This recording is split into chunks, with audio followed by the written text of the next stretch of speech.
If you struggle with overgiving, not being able to say no, or just plain acting like a doormat when it comes to your business and the things that are happening in your world, you're going to want to stick around for today's episode. I'm going to be talking about how to set boundaries in your business.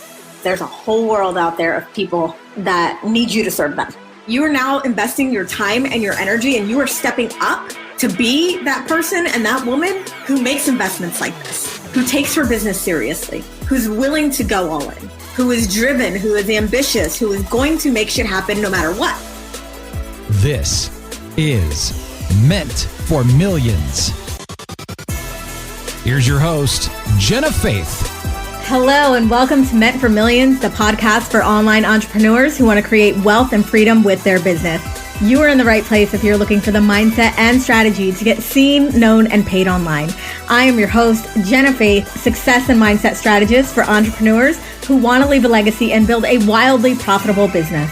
Make sure that you join us each and every week where you'll get a short 15 to 20 minute audio training on how to build wealth from the inside out. There is absolutely no fluff here. You'll get a little bit of strategy, a whole lot of mindset, and a healthy dose of tough love with 100% authentic, raw and real advice on how to navigate the crazy world of entrepreneurship. So in today's episode, I'm excited to talk about this because this is something that I see so many amazing, loving, caring entrepreneurs and coaches struggle with. And that is setting boundaries in their business, whether it's setting boundaries with clients, setting boundaries with family members, setting boundaries with team members, and really understanding their roles, but stepping up as a leader. So we're diving into how to set boundaries in your business today. Let's go ahead and do this. It is so crucial. I can't tell you how many business owners I talk to on a regular basis who are drowning in shoulds and drowning in to-dos because they have not set clear boundaries in their lives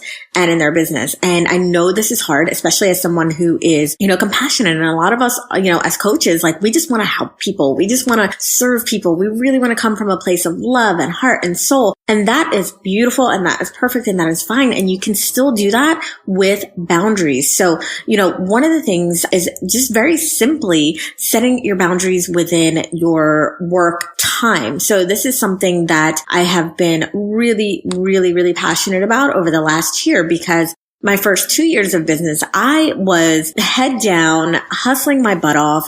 I, lost relationships because of it. I stopped talking to people in my family. I stopped talking to friends. I was just so involved in my business that now, looking back, I feel like, wow, I really wish I would have had those boundaries before. I really wish that I would have had my me time. I really wish that I would have celebrated. I really wish that I would have, even set money aside for me to, take care of myself. I mean, the whole reason that many of us start this business because of freedom, whether that's time freedom, whether that's doing whatever we want, whether that's money freedom, whether that's not having to work. So we really have to set these boundaries. So I'm going to talk about 3, maybe 4 major things in the next 8 minutes that I think you should have boundaries around in your business. So the first one is going to be how much and when you work on your business. Okay. You do not have to be working 24/7. That is a myth. That is something that people are perpetuating out there. Just because you're not hustling 24/7 and you're not working 24/7 does not mean that you're not going to be successful.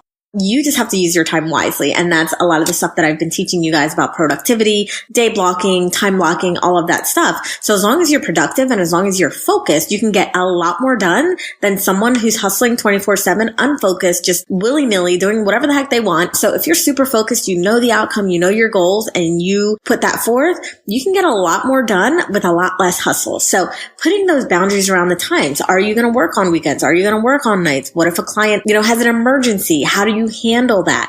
I really want you to think about how you're going to put these things in place in your business now, because like I said, maybe you're not busy yet and you're like, oh, maybe I'll take this client call on the weekend, or oh, maybe I'll take this client call at night. But really, you want to set that boundary now, because when you get busy, it's going to be hard to put that boundary in place after it's already not been there. So do it now. Are you going to work on weekends? Your family time. So time boundaries is one of the things that I want you to define in your life and in your business.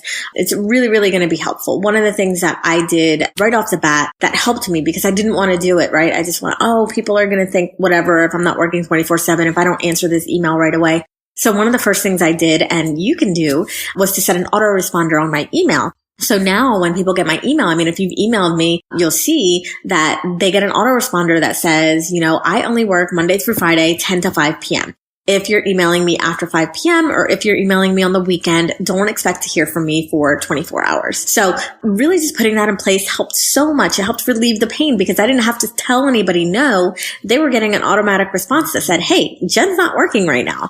The second thing is setting boundaries around what you do for your clients and how you deliver. Now, I am, an advocate of over delivery like crazy, but you also want to have boundaries because you don't want to instill this codependency with your clients. You don't want to instill the fact that you're there for them 24/7 because you can't be, right? Especially if you're doing your time boundaries from the first step.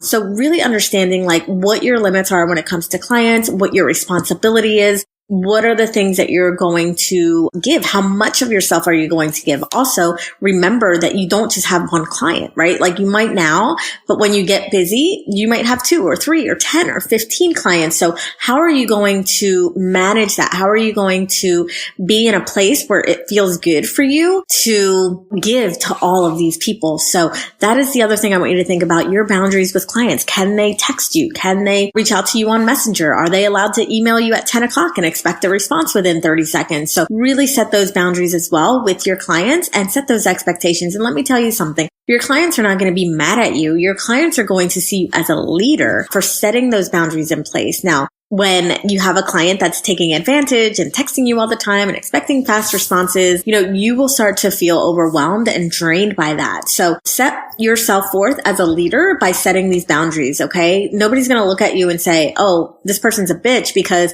they're setting boundaries for themselves. They're going to look at you as a leader. If you don't set those boundaries, they're going to look at you as a doormat. So this goes with every relationship probably in your life, but specifically with clients as well. So first one is your time boundaries. When are you going to work? When are you not going to work? What is that space you're going to give to yourself, to your clients, to your family?